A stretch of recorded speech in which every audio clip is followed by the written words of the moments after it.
His best to unite the party behind his banner, but many of his there's been a difference between the GOP lining up behind him. Some are endorsing him, and some are, let's say, lukewarm at best. Marco Rubio, for example, he has pledged to support the nominee. We hear this all the time, but he's been vocal on his concerns about Donald Trump still. Take a listen.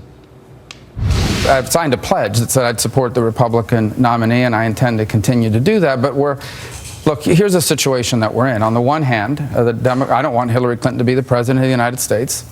I don't want her to win this election. On the other hand, as I said, I have well-defined differences with the presumptive nominee of the Republican Party.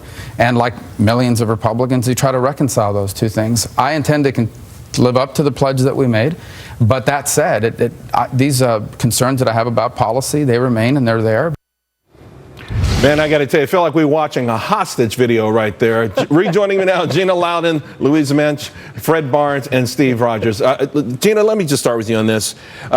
Endorsement, people who are endorsing Donald Trump, to me, it may be semantics, but there's something behind it.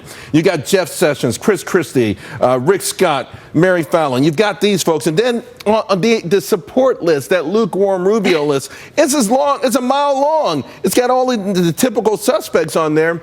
And the audience keeps tweeting me and they keep saying all of these people are has-beens and it doesn't matter anyway.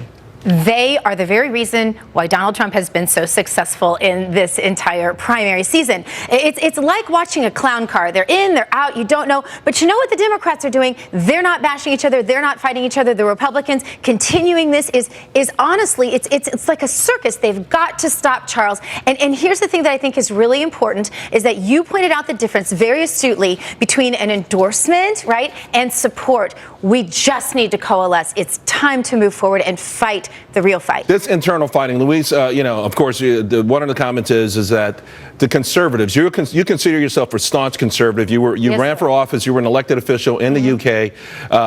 But when someone like you, a conservative, calls Donald Trump a racist, and you just throw those words out there, why would you say, how is he a racist? Why would you tell other Republicans and the world that Donald Trump is a racist? Because he is one. That's basically the reason. But you've got to be able to say why. Because of the comments that he made at the opening of his campaign about Mexicans, saying, you're sending us rapists, you're sending us the wrong people. Come on, that is not good enough. He is also, of course, a sexist. And what we didn't see in that little video there is not people who are going to support him and the long list. What makes him a sexist? What makes him a sexist? You got blood coming out of your whatever. Look, when do we get off the talking points? When do we get off the talking points and do what's right for the United States of America? We're going to do that. We're going to run third party. We haven't talked yet about the Republicans that are never Trump, about Ben Sasse, about Mitt Romney, who is still, until the nomination, the nominal leader of the Republican Party, until that nomination in Cleveland. Mitt Romney is not the leader. He might be the leader of the Utah GOP, but that's about it.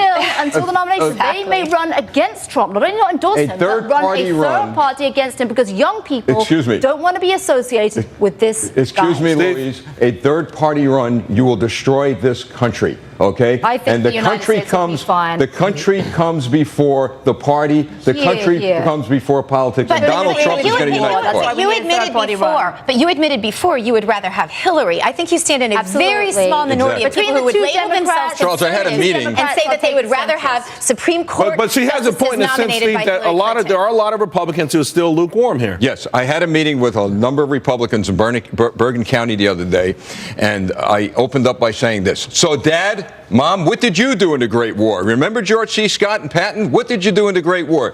What did you do in the most critical election in the United States history, this one coming up? Did you sit it out? Did you say you're going third party? Did you turn over? Did you cross the line? Or did you fight for the next president of the United States, Donald Trump? That's where you should be, Louise. Well, give me 1 second, guys. I want to bring Fred Barnes in because Fred, you were one of the first on the non-Trump bandwagon, if you will. You've been pilloried pretty good for it.